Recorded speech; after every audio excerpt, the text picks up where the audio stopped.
You already know it's bad. So why can't you stop? You already know. That's the annoying part. You know opening the app again probably won't make you feel better. You know staying up late is going to make tomorrow harder. You know putting the task off is just pushing stress onto future you. You're not confused. You're not missing information. You know what's happening. And still, you do it anyway. Then, after it's over, that familiar little voice shows up. Why did I do that again? Why can't I just stop? What is wrong with me? And honestly, that's one of the most frustrating feelings in the world. Not because the habit is mysterious, but because you understand it enough to hate it, and still somehow not enough to change it. Most people try to fix that with willpower. They get stricter. They make new rules. They promise themselves, this time I'm serious. And maybe it works for a day, maybe two. Then life gets heavy again, and the habit comes back like it never left. So maybe the question isn't, why am I so weak? Maybe the better question is, what is this habit doing for me? The secret job of a bad habit. When people talk about bad habits, they usually talk about the damage, the lost sleep, the wasted time, the guilt afterwards, the way it quietly makes life harder. And all of that is real, but it's not the whole story. Because people don't repeat something hundreds, sometimes thousands of times for no reason. A habit stays because in some small way, it works. Maybe not in a healthy way, maybe not in a way your future self would thank you for, but in the moment, it gives you something. Take late-night scrolling. On the surface, it looks simple. You should just put the phone down and sleep. But underneath, maybe that's the only part of the day that feels like it belongs to you. No one asking for anything, no pressure, no work, no expectations. Just you, a screen, and the feeling of being left alone for once. The cost is tomorrow's tiredness, but the reward is escape. And escape can be hard to give up when the day feels like it took everything from you. Or take procrastination. From the outside, it looks like laziness, but sometimes procrastination is fear wearing a lazy costume. Fear of being judged, fear of failing, fear of trying properly and realizing the result still isn't good enough. So the brain delays, not because it wants to ruin your life, but because delay feels safer than exposure. That's what a lot of bad habits are. Not random self-destruction, just old protection. And this is where most people get stuck. They try to remove the habit without ever asking what pain the habit was protecting them from. They pull off the bandage, then act surprised when the wound is still there. Why willpower feels so exhausting.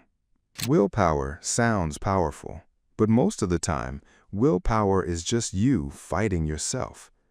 One part of you says, stop doing this, and another part says, but this is the only thing helping me get through the feeling. That's why change feels so tiring, because you're not just stopping a behavior, you're removing a coping mechanism. If scrolling helps with loneliness, if food helps with stress, if procrastination helps with fear, if distraction helps with silence, then taking the habit away creates a problem. Now the feeling is still there, but the thing that used to numb it is gone. And if there's nothing new to hold that feeling, your brain goes back to what it knows. Not because you're broken, because your brain likes familiar relief, even when that relief has a cost. That's why shame doesn't work. Shame just adds more pain to a system that was already trying to escape pain. You don't need more self-attack. You need more honesty. Because once you stop treating the habit like proof that something is wrong with you, you can finally start seeing it as a message. A messy one, an inconvenient one, but still a message. The moment you stop judging the habit, you usually see something you missed. The habit was never the full problem. It was the place the problem went to hide. Changing the question. So, how does change actually begin? Not with the perfect morning routine, not with deleting every app, not with becoming a completely different person overnight. It starts smaller than that. The next time you catch yourself doing the thing you said you wouldn't do, pause for a second. Not to punish yourself, just to notice. And ask, what is this giving me right now? Not what is it costing me. You already know the cost. Ask what it's giving you. Is it comfort? Is it escape? Is it control? Is it noise? Is it a way to avoid feeling something? Maybe you're not hungry. Maybe you're overwhelmed. Maybe you're not lazy. Maybe you're scared. Maybe you're not addicted to the phone. Maybe you're exhausted from being alone with your own thoughts. That question changes everything. Because once you know what the habit is trying to give you, you can start looking for a better way to meet the same need. Rest instead of numbness. Connection instead of scrolling. A smaller first step instead of avoidance. Quiet instead of more noise. Not perfectly, not immediately, but slowly and with less hatred toward yourself. Because the goal isn't to fight your brain. The goal is to understand why it keeps reaching for the same old tool, and then gently teach it another way. You don't need more shame. You don't need to prove you're disciplined. You just need to understand what part of you is asking for help.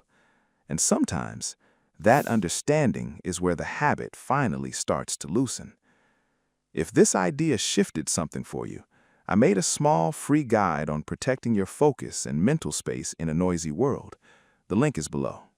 No pressure, just something simple to help you see things a little clearer.